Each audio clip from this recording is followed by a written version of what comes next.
Con uno tenemos comunicación y lo agradezco mucho de antemano con José Luis Montenegro. Él es periodista especializado en temas de seguridad, narcotráfico y crimen organizado. Es autor de los libros Narco Juniors y Los Chapitos, conductor del podcast Narcomundo en YouTube. José Luis, buenas noches. Gracias por estar con nosotros y permitirnos una breve entrevista. ¿Cómo te va? Gracias, Pepe, por la invitación. Un saludo a ti y al auditorio. Muchísimas gracias, José Luis. ¿Qué implica esta declaración de culpabilidad del Mayo Zambada? ¿Se acaba, termina el último gran capo de la vieja guardia?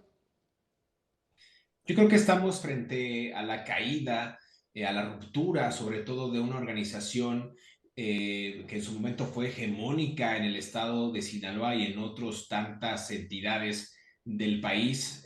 Lo que dictaba el Mayo, el Chapo, era una norma en cuanto se refiere al crimen organizado y sus conexiones con la clase política y empresarial. Hoy escuchábamos a la fiscal general de Estados Unidos, a Pam Bondi, diciendo que habían decapitado al cártel y por ahí Joseph Nochela Jr. como que remataba esta declaración y decía, bueno, pero no está muerto del todo esta organización, como si fuera una hidra, siguiendo esta mitología griega.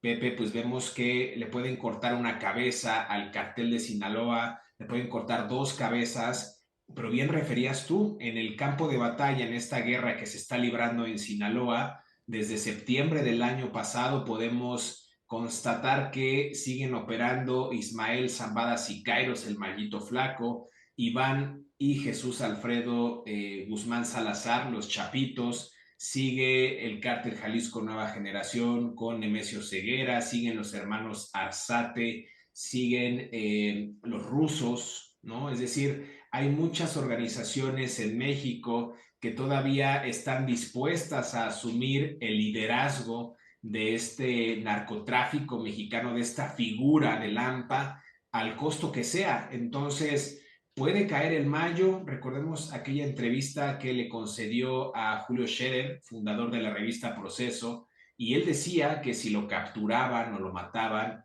nada cambiaba. Y hoy lo estamos constatando, ahora sí que en el panorama criminal y de primera línea. Bueno, pero no es la costumbre que cuando decapitan a una rama importante del crimen organizado, inmediatamente surgen nuevas cabezas, se diluye el mando y se vuelve todavía más complicado combatir. La cabeza de la hidra, decíamos.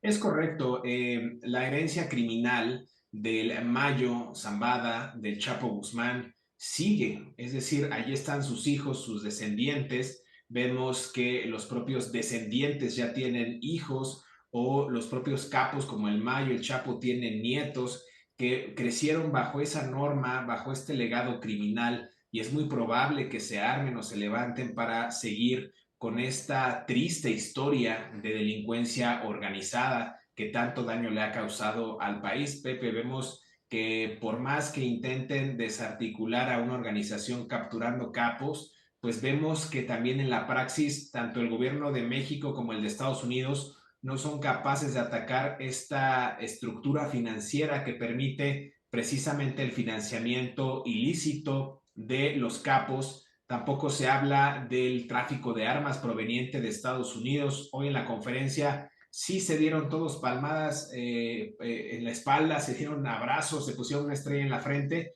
pero nunca hablaron sobre las estructuras criminales en Estados Unidos, no hablaron de los cárteles gringos, no hablaron de las redes de financiamiento del otro lado de la frontera o cómo las pandillas locales, ¿no? Muchas de estas motociclistas permiten la distribución de estupefacientes en las calles de Chicago, en Nueva York, en Los Ángeles, en Pensilvania.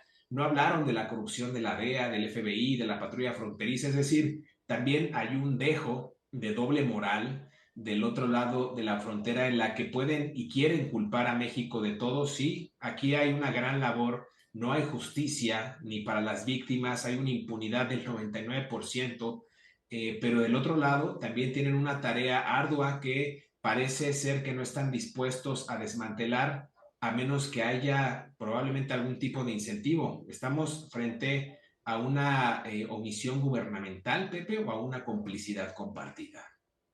¿Es un día histórico, como dicen ellos, o es un gran circo el que hemos presenciado hoy en esta conferencia encabezada por la fiscal general Bundy y los principales funcionarios directivos de las diversas agencias de seguridad en Estados Unidos?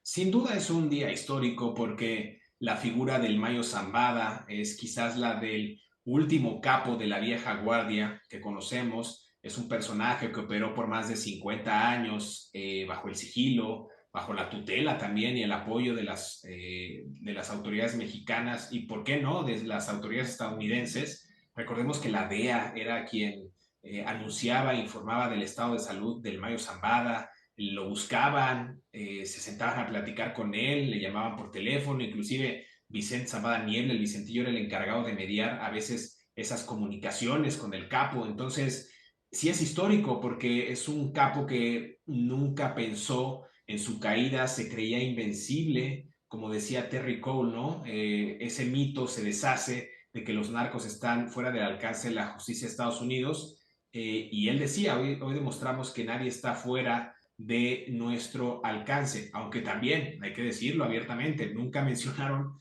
la colaboración que tuvieron con Joaquín Guzmán López en este acuerdo previo para sacar o extraer de manera irregular al Mayo Zambada del territorio mexicano. José Luis, te agradecemos muchísimo tu tiempo, tu análisis compartido con toda nuestra audiencia a través de Uno TV Noticias. Gracias, Pepe. Un saludo al auditorio. Buenas noches. Un saludo igualmente, por supuesto, José Luis Montenegro, periodista, escritor, experto en estos temas.